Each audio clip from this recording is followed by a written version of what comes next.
마음의 성전을 살피면서 지난주부터는 이제 향단에 대해서 말씀을 나누고 있습니다. 기도 생활이라고 하는 것을 이미 설명해 드렸고, 기도는 또 어떤 것인가에 대해서 지난주에 말씀을 드렸습니다. 오늘은 이제 어떻게 기도할 것인가인데요. 우리가 이제 가장 롤 모델은 예수님이죠. 예수님이 어떻게 기도하셨는가. 그 다음에 이제 롤 모델은 성경에 나오는 믿음의 선배들이 어떻게 기도 생활을 했는가. 그걸 살피면서, 그리고 또 기독교 역사상 우리보다 앞서서 믿음의 길을 걸어갔던 선배 신앙인들은 어떻게 기도 생활을 했는가를 살피면서 오늘 우리가 또 어떻게 기도 생활을 할 것인가를 정하면 좋겠죠. 자, 그런 측면에서 예수님은 마가복음 1장에 보면 이제 예수님께서 공생애를 시작하십니다. 근데 21절에 보면 예수님이 가버나움 회당에 들어가서 가르치셨다, 그렇게 말씀을 합니다. 회당에서 가르치시고, 그 다음에 23절에 보면 그 회당에서 가르치시는 것뿐만 아니라 더러운 귀신을 쫓아내고 고쳐주십니다. 그리고 29절에 보면 베드로의 집에 가셔서 베드로의 장모의 열병을 고치십니다. 이래 놓으니까 이제 막 금방 소문이 퍼졌죠. 그래서 이제 32절에 보면 정으로 해가 질 때 모든 병자와 귀신 들린 자들을 데리고 왔다고 기록을 하고 있습니다. 막 소문이 나니까 이제 저녁 때가 됐는데도 수많은 이제 환자들이 몰려든 거예요, 예수님께. 예수님이 그들을 다 고치시고 귀신을 쫓아내시고 하다 보니까 밤이 늦은 시간이 되셨죠. 자, 예수님이 너무나 분주하고 피곤한 하루를 보내셨어요. 가르치시고 또 귀신도 쫓아내고 병든 자도 고치시고 하다 보니까 너무나 이제 바쁜 하루를 보내셨죠. 그렇다면 예수님께서 필요한 건 뭐겠어요? 예수님께 필요한 건 휴식이겠죠. 근데 이제 오늘 예수님께서 휴식보다 더 중요한 걸 하고 계시는 걸 우리가 볼 수가 있습니다. 그것이 바로 35절인데, 새벽 아직도 밝기 전에 예수께서 일어나가 한적한 곳으로 가서 거기서 기도하시더니, 그럽니다. 오늘 저와 여러분의 삶도 굉장히 바쁘고 피곤합니다. 현대인들의 삶의 특징은 뭐죠? 바쁘고 피곤한 거예요. 집안일, 직장일, 또 신앙생활 열심히 하고 있습니다. 특히 우리 한국인들은 정말 열심히 삽니다. 오늘 우리의 삶에도 분주하고 피곤함이 묻어 있죠. 오늘 저와 여러분에게도 필요한 것은 휴식일 겁니다. 그러나 우리가 휴식을 한다고 그랬을 때 모든 문제가 이렇게 피곤이 회복되느냐, 그렇지는 않은 것 같습니다. 이번에 열흘간의 연휴를 끝나고도 여러분들 오히려 더 피곤들 하시는 분들이 많은 것 같아요. 우리가 휴식을 취하지만 그 다음에 우리 마음의 번민과 걱정이 없어지지 않는 걸 우리는 알고 있습니다. 어떤 분들은 정말 바빠서 기도할 시간이 없다고 말하면서 바쁘게 사세요. 정말 쉬지 못하고 잠도 잘 못 자면서 일합니다. 근데 그 결과가 뭐예요? 갈수록 더 번아웃 되잖아요. 더 지쳐가지 않습니까? 기도하지 않고 하는 일은 우리가 혼자 하는 일이지만, 기도하면서 하는 일은 하나님이 함께 하시는 일입니다. 이게 다른 거예요. 많은 사람들은 너무 바빠서 기도할 시간이 없다고 말합니다. 그렇게 생각하는 사람들은 기도가 사실은 시간과 노력을 절약시켜 준다는 사실을 모르는 사람들이죠. 기도의 능력을 아는 사람들은 나는 너무 바쁘기 때문에 기도를 안 할 수가 없다라고 말합니다. 그렇게 말했던 분 가운데 대표적인 분이 종교개혁자였던 마틴 루터죠. 그는 교회를 목회하던 목회자였고 신학교에서 학생들을 가르치는 교수였습니다. 그러면서도 많은 글을 썼던 저술가였고 성경을 독일어로 번역했던 번역가 역할을 했습니다. 일인 다역을 했던 분이에요. 거기다 종교개혁을 또 하다 보니까 결국은 많은 박해 속에서, 생명의 위협 속에서 이 많은 일들을 해가는 과정에 너무나도 피곤하고 지친 분이죠. 한 번은 그가 다음 주 계획에 대해 질문을 받게 됩니다. 그때 루터가 이렇게 대답합니다. 내가 보통 때는 하루에 2시간을 기도하지만 다음 주는 너무나 할 일이 많습니다. 그러므로 아침 일찍 일어나서 저녁 늦게까지 일을 해야 될 것 같습니다. 내가 할 일이 너무 많기 때문에 나는 처음 3시간을 기도해야 될 것입니다 라고 말했습니다. 내가 평소에는 2시간을 기도하지만 다음 주는 너무 바빠서 제가 3시간을 기도해야 될 것 같습니다. 그리고 그렇게 했습니다. 기도의 아버지였던 조지 밀러는 1시간 기도하고 4시간 일하는 것이 기도하지 않고 5시간 일하는 것보다 훨씬 많은 것을 성취할 수 있다라고 말했습니다. 1시간 기도하고 4시간 일하는 것하고 기도하지 않고 5시간 그대로 일만 하는 것하고 비교해 봤을 때 1시간 기도하고 4시간 일하는 것이 5시간 일만 하는 것보다 훨씬 많은 일을 할 수 있다. 훨씬 많은 걸 성취할 수 있다고 고백을 했습니다.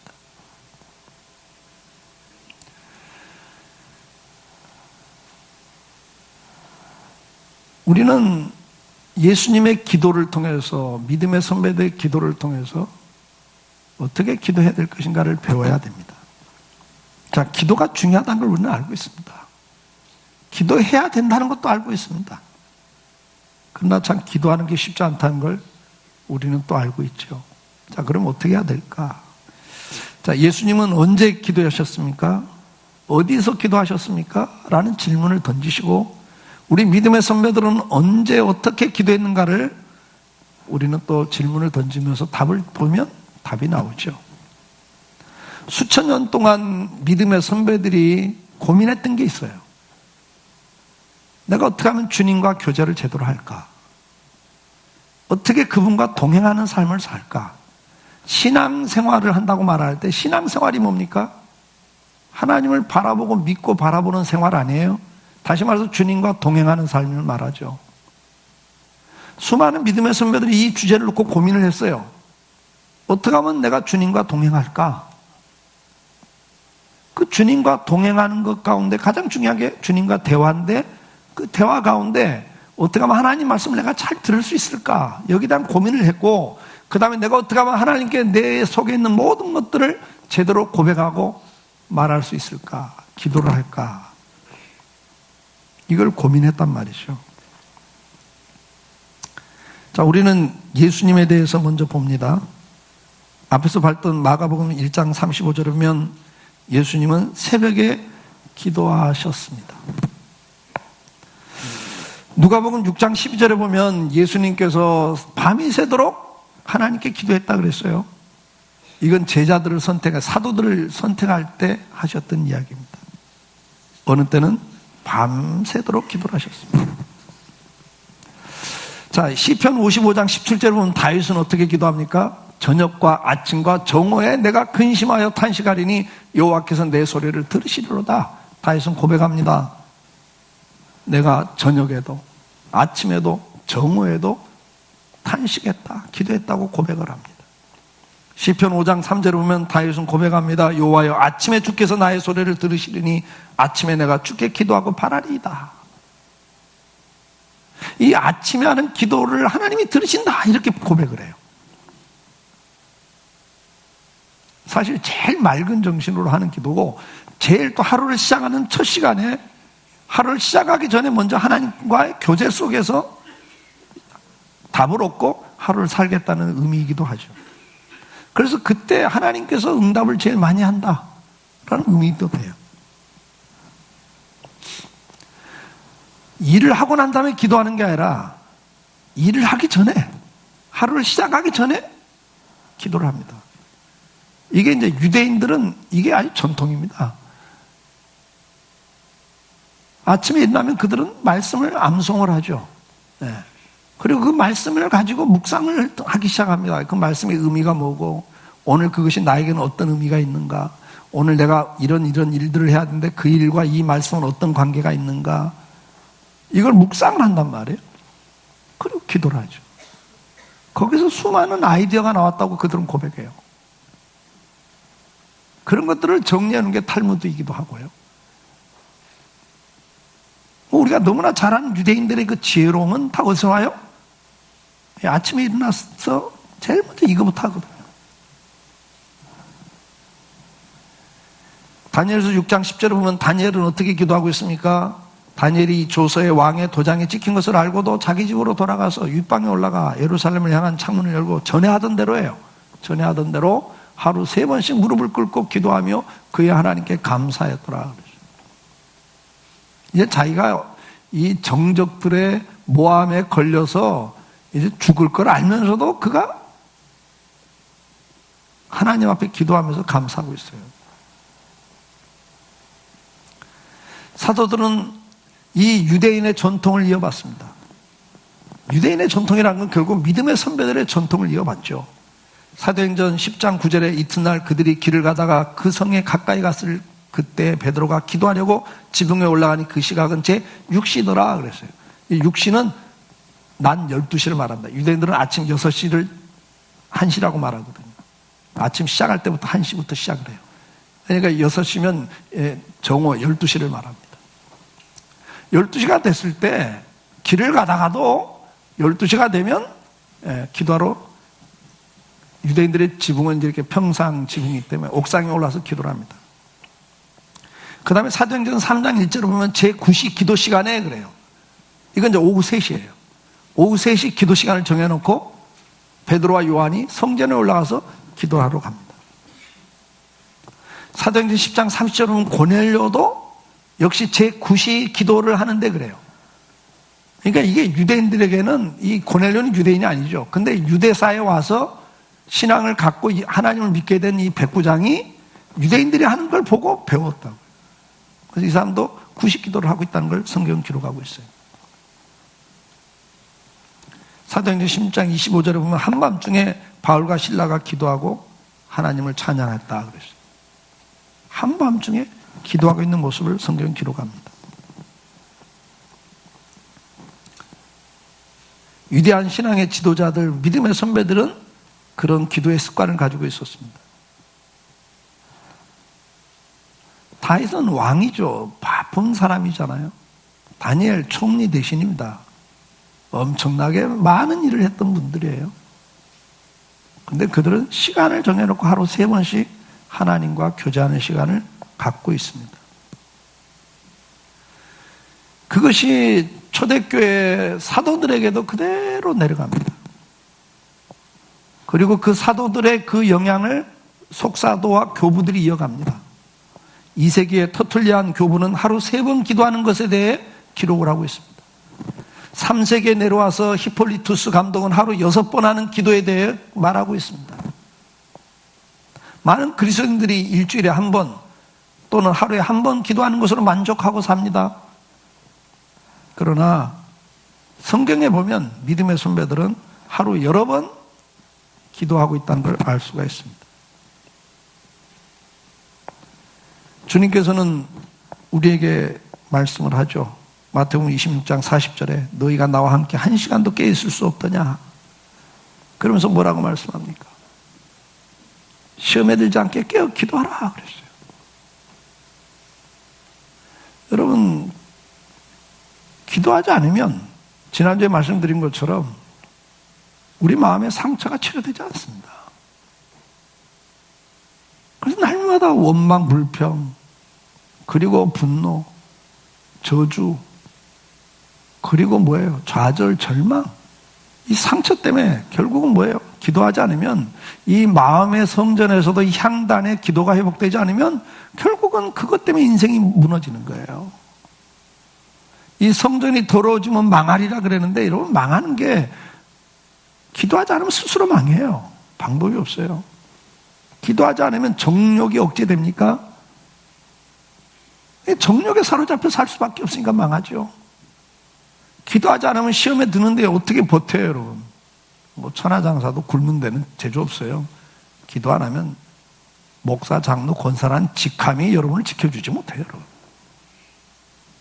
시험에 듭니다. 부패가 됩니다. 그래서 부패되는 거예요. 변절이 돼요. 목사도 기도 안 하면 변절되고, 장로님, 권사님들도 기도 안 하시면 변절됩니다. 방법이 없어요. 왜요? 저와 여러분 다 죄인이잖아요. 기도가 끊기면 본질이 드러나게 되어 있습니다. 그래서 로마서 12장 12절에 소망 중에 즐거워하며 환난 중에 참으며 기도에 항상 힘쓰라 그래요, 여러분. 기도는 항상 힘써야 되는 거예요. 그냥 되지 않아요, 여러분. 왜? 우리 본질이 타락한 죄인이기 때문에, 악하기 때문에, 이미 부패되어 있기 때문에, 이미 어두워져 있고 삐뚤어져 있기 때문에 기도하지 않으면 우리가 정상적인 성도로서의 삶을 살 수가 없단 말이에요. 그렇기 때문에 힘을 써야 될 일입니다. 많은 믿음의 선배들이 이 말씀을 생각하며 하나님과 기도하는 시간을 가졌습니다. 기도의 사람이었던 앤드류 머리는 뭐라고 말했습니까? 많은 시간을 기도를 위해 따로 떼어놓지 않는다면 걸어가신 하나님을 만날 수가 없고 하늘과 땅의 교류도 없고 영혼 구원의 능력도 없다 그랬어요. 많은 시간을 기도를 위해 따로 떼어놓지 않는다면 이라는 전제를 달면서 뭐라고 그래요? 하나님을 만날 수 없다 그랬어요. 많은 시간을 기도로 따로 떼어놓지 않는다면 하늘과 땅의 교류도 끊긴다. 영혼 구원의 능력도 없어진다. 또 다른 기도의 사람이었던 E.M. 바운즈는 뭐라고 말했습니까? 많은 시간을 기도하는 것이 기도 성공의 비결이다 그랬어요. 여러분, 많은 시간을 기도하는 것이 기도 성공의 비결이다. 가끔 한 번씩 생각날 때 기도하는 것 갖고는 안 되는 거예요. 많은 시간을 기도하는 것이 기도 성공의 비결이다. 많은 시간을 기도할 때 기도가 강한 힘을 느끼게 된다. 때로는 우리의 짧은 기도도 효과적일 수 있지만 짧은 기도도 효과적일 수 있다. 가끔은. 그러나 그것은 그 사람이 긴 기도 시간을 기도해 왔을 때 주어지는 것이다. 그러니까 긴 시간을 기도한 사람들이 급할 때 가끔 짧은 기도도 하나님이 역사한다는 이야기거든요. 평소에 기도 안 하다가 뭐 급한 일이 있어서 기도한다고 바로 역사한다? 끊겨 있단 말이죠. 하나님을 만나는 시간은 많을수록 좋고 길수록 좋은 거다. 이것이 우리 믿음의 선배들이 그동안 몇천 년 내려오면서 쌓았던 경험에서 나온 고백들이에요. 고백들입니다. 우리가 기도하지 않으면서 내 마음의 성전이 거룩해질 수 없고 결국은 뭡니까? 성령의 임재와 역사가 나타날 수가 없는 거예요. 자, 오늘 우리는 두 번째 질문을 하나 해야 되는데 그게 뭡니까? 그러면 나는 어디서 기도할 것인가? 여러분, 많은 기도가 필요하고 그 다음에 자주 하는 기도가 필요하다는 것. 성막에서 향단은 아침에 향을 사르고 저녁에 향을 사르라고 그래요. 하루 두 번 향을 사르라고 그래요. 지난주에 말씀드린 것지만 그 시간에 백성들은 바깥에서 기도하고 있었죠. 제사장이 향을 사를 때 그 기도 시간인 걸 알고 있었단 말이에요. 그 기도인 걸 알고 있었어요. 향을 사르는 건 기도다. 알고 있었죠. 그러니까 유대인들은 구약 시대부터 이미 어떻게 해요? 아침과 저녁에는 기도 시간을 갖는 게 정상이에요. 그런데 그렇게 하다 보니까 뭔가 우리가 타락한 인간이기 때문에 미숙하고 미진한 게 있다는 걸 안 거예요. 그래서 낮에 한번 더 해야 되겠다. 그래서 하루 3번 시간 정도로 기도하는 전통이 만들어진 거죠. 그걸 우리는 잘 참작을 해야 됩니다. 왜요? 해 아래 새 것 없잖아요. 수천 년 동안 수많은 믿음의 선배들이 이렇게도 해보고 저렇게도 해보고 많은 해본 결과 이렇게 하는 게 가장 효과적이다는 걸 알았기 때문에 한 거기 때문에 우리가 그걸 받아들이는 건 지혜라고 저는 생각이 됩니다. 우리가 두 번째 해야 될 질문은 나는 어디서 기도할 것인가? 주님은 한적한 곳을 찾으셨습니다. 아까 나온 마가복음 1장 35절에 새벽 아직도 밝기 전에 예수께서 일어나 나가 한적한 곳으로 가사 거기서 기도하시더니 그랬어요. 예수님은 아무도 방해받지 못하도록 방해할 수 없는 곳을 찾아가셨습니다. 마태복음 14장 23절에 보면 무리를 보내신 후에 기도하러 따로 산에 올라가시니라. 점을 매 거기 혼자 계시더니 그랬어요. 혼자서 기도하는 시간을 찾으셨는데 그분은 산으로 가셨습니다. 마가복음 6장 46절 무리를 작별하신 후에 기도하러 산으로 가시니라 그랬어요. 예수님은 주로 산으로 가셨어요. 누가복음 6장 12절에도 이때 예수께서 기도하러 산으로 가서 밤이 새도록 하나님께 기도하시고 밝음에 그 제자들을 부르사 그 중에서 12를 택하여 사도라 칭하셨으니 그랬습니다. 예수님은 중요한 일을 결정할 때 밤을 새면서 기도하시고 결정하셨어요. 그런데 이때도 역시 산으로 가십니다. 예수님은 주로 산으로 가셨어요. 마태복음 26장에 보면 마지막 십자가에 죽기 전에 잡히시기 전날 밤에도 겟세마네 동산에 가서 기도를 하고 계십니다. 사도행전 16장 13절에 보면 바울은 안식일에 우리가 기도할 곳이 있을까 하여 문 밖 강가로 나가 거기 앉아 모인 여자들에게 말하는데 그랬어요. 그러니까 바울은 지금 이제 전도하러 선교하러 다니시면서 지금 빌립보 지방에 들어오셨는데 이 빌립보 지방에 딱 들어와서 뭘 찾냐면 기도할 장소를 찾고 있어요. 어디가 기도하기 좋은가? 방해받지 않고 기도할 수 있는 곳이 어딘가 하고, 그건 이제 빌립보가 도시이기 때문에 강가를 찾았어요. 강가가 그래도 한적하잖아요. 강가를 찾아 또 기록을 하고 있어요. 그리고 13절에 보면 우리가 기도하는 곳에 가다가 그래요. 기도한 곳을 앞에서 정했고, 그 다음에 보니까 뭐예요? 기도하는 곳에 가다가 그래요. 그러니까 장소를 정해놓고 가서 기도하고 있는 걸 알 수가 있죠. 여기서 또 한 사람을 만나죠. 누가복음 2장 37절에 보면 과부가 되고 84세가 되었더라. 이 사람이 성전을 떠나지 아니하고 주야로 금식하며 기도함으로 섬기더니, 안나의 이야기죠. 이분은 과부가 되셨는데 나이가 84세가 됐다 그랬어요. 이제 뭐 다 자식들 다 키워놓으셨고 이제 혼자서 남은 여생을 어디서 시간을 보내세요? 성전을 떠나지 않고 주야로 금식하면서 기도하시더라. 근데 그게 기도로 섬겼다 그랬어요.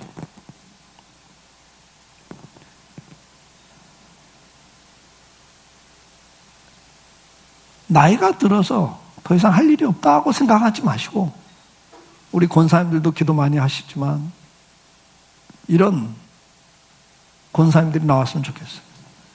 나라와 민족을 위해서, 교회를 위해서, 성도들을 위해서 기도로 섬기는 분들이 많을수록 교회가 삽니다. 제가 중고등학교 다닐 때, 청년 때만 해도 교회마다 철야하는 분들이 계셨어요, 여러분. 요즘에는 뭐 참 찾기가 힘들어요. 기도가 그만큼 죽었단 말이죠. 그러니 교회가 힘이 없죠. 성도들의 삶에 힘이 없는 거예요. 성전에서 기도하는 모습을 보여줍니다. 사도행전 22장 17절에 보면 내가 예루살렘에 돌아와서 성전에서 기도할 때 황홀한 중에 하면서 사도 바울도 성전에서 기도하는 모습을 보여주고 있습니다. 사무엘하 22장 7절에도 보면 내가 환난 중에 여호와께 아뢰며 나의 하나님께 아뢰었더니 그가 그 성전에서 내 소리를 들으시며 나의 부르짖음이 크게 들렸도다 고백을 하고 있습니다. 역대하 7장 15절에도 이제 이곳에 사는 기도에 내가 눈을 들고 귀를 기울이리니 하나님께서 성전에서 하는 기도를 내가 눈으로 보고 귀를 기울이겠다고 말씀을 해주셨고, 이사야 56장 7절에 보면 내가 곧 그들을 나의 성산으로 인도하여 기도하는 내 집에서 그들을 기쁘게 할 것이며, 그들의 번제와 희생을 나의 제단에서 기꺼이 받게 되리니 이는 내 집은 만민이 기도하는 집이라 일컬음이 될 것입니다. 이 집은 뭐예요? 성전을 말했어요. 구약의 성전을 주님은 뭐라고 표현해요? 이 집은 만민이 와서 기도하는 집이다. 그리고 그들이 기도할 때 그들의 제사까지도 내가 기쁨으로 받겠다 그래요. 여러분, 기도가 없는 제사 하나님 기쁨을 받지 않는다는 이야기도 되죠. 기도가 없는 예배, 여러분 평소에 기도가 없는 그 헌금 하나님 기쁘게 받으시겠냐고요. 기도가 있는 예물을 기쁘게 받으시죠. 근데 이 집이 어떤 집이라고 그래서 이 성전을 기도하는 집이라 그렇게 말씀. 모세도 회막에서 기도했어요. 성막에서 기도했습니다. 기도하는 장소 가운데 좋은 곳이 하나 교회이기도 합니다. 제가 어릴 때 주일학교를 다닐 때, 그리고 또 제가 주일학교 선생을 할 때도 그건 아주 아주 그냥 자연스럽게 가르쳤던 것 중에 하나가 뭐죠? 주일학교 아이들에게 학교 갈 때 교회 와서 기도하고 가라. 아이들이 새벽기도 나오기 힘드니까 너희들은 학교 갈 때 교회 와서 기도하고 학교 가. 그 다음에 학교 끝나고 집에 돌아가기 전에 교회 와서 기도하고 돌아가라. 그렇게 가르쳤고 그렇게 했어요. 요즘엔 그런 걸 안 가르치는 것 같아요. 왜? 선생님이 안 하니까. 미안합니다. 선생님이 안 하면 못 가르치는 거예요. 여러분 하셔야 돼요. 가르쳐야 돼요. 우리 학생들도 그렇게 해요. 그걸 놓치시면 여러분들이 마음의 성전이 더러워져요. 방법이 없어요. 마태복음 6장 6절에 기도에 대해서 주님이 가르치시면서는 골방에서 기도하라 그래요. 결론은 뭡니까? 아무도 방해받지 않는 한적한 장소를 찾는 걸 의미합니다. 내가 기도하기 좋은 시간, 그 다음에 기도하기 좋은 장소를 택하셔야 돼요. 찾으셔야 돼요. 이것은 뭐예요? 우리가 하루 일과가 바쁘지만 그러나 이게 우선순위를 둔다는 의미이기도 합니다. 새벽이나 밤이나 한낮이나 여러분들 우리 자매님들 같으면 애들 학교 다 보내고 한가한 시간이 점심 드시기 전 오전 짬나는 시간이 있겠죠. 그 시간에 누구 만나서 뭐 이렇게 세상 돌아가는 이야기 좋게 말하면 그렇게 조금 뭐 그냥 좋게 말하지 않으면 수다 떨지 마시고 차라리 그 시간에 기도하는 시간을 만드세요. 조용한 거실에 아무도 없는 데 가서 건너방에 장소를 정해놓으시고 기도하셔도 좋잖아요. 우리 직장인들 같으면 어떻게 합니까? 점심시간에 점심 한국 사람들은 뭐 5분이면 다 드시잖아요. 남은 시간에 제일 회사에서 한적한 곳을 찾으셔서 기도 시간을 만드세요. 어느 때는 자동차 아닐 수도 있잖아요. 괜찮아요, 여러분. 장소가 내가 누구도 방해받지 않고 할 수 있는 장소라면 뭐 자동차도 괜찮죠. 여러분이 일하는 책상일 수도 있고 우리 학생들 같으면 학교에 가장 한적한 곳에 가서 앉아서 기도하면 되죠. 자, 오늘 결론은 뭡니까? 우리 마음의 성전에 향단이 회복이 돼야 됩니다. 기도가 회복이 돼야 됩니다. 그 기도 회복에 있어서 중요한 게 뭡니까? 시간을 정해놓고 하는 거고 양을 정해놓고 하는 거예요. 내가 하루 얼마 동안 몇 시에서 몇 시까지는 기도하겠다. 시간과 양을 정해놓고 하는 게 중요합니다. 앞에서 믿음의 선배들이 어떻게 해요? 많은 기도의 응답을 받았던 분들이 고백이 뭡니까? 많은 기도 시간이 중요하다는 걸 가르쳐요. 네. 기도 시간을 많이 확보하는 것이 축복입니다. 이제 우리는 시간을 정해놓고 기도할 필요가 있습니다. 내가 가장 기도하기 좋은 시간을 정해놓고 기도할 수 있기를 축복합니다. 그리고 가장 기도하기 좋은 장소를 정하십시오. 여러분 각자 라이프 스타일이 다르기 때문에 환경이 다르기 때문에 그 시간과 장소는 각자 다를 수밖에 없습니다. 획일적이지는 않습니다. 그러나 가장 좋은 시간은 역시 새벽에 하루를 시작하기 전에 하는 기도 참 좋죠. 그리고 하루를 마무리 지면서 또 하루를 돌아보면서 하나님 앞에서 또 하루를 정리하는 기도 시간도 중요하고, 그러나 많은 믿음의 선배들이 낮에도 시간을 정해놓고 기도했다는 거. 하루를 아침 저녁만 하자니까 너무 중간에 하나님을 잊어버리고 살거든요. 그래서 시간을 또 만든 거죠. 그런 좋은 믿음의 선배들의 그 경험들은 우리에게도 좋은 또 방법일 수 있습니다. 자, 오늘 우리가 기도의 사람이 될 수 있다면 그것이 여러분에게 가장 큰 축복이 됩니다. 그런 은혜가 오늘 여러분과 여러분 가정과 우리 교회 임하기를 주님의 이름으로 축복합니다. 기도하겠습니다.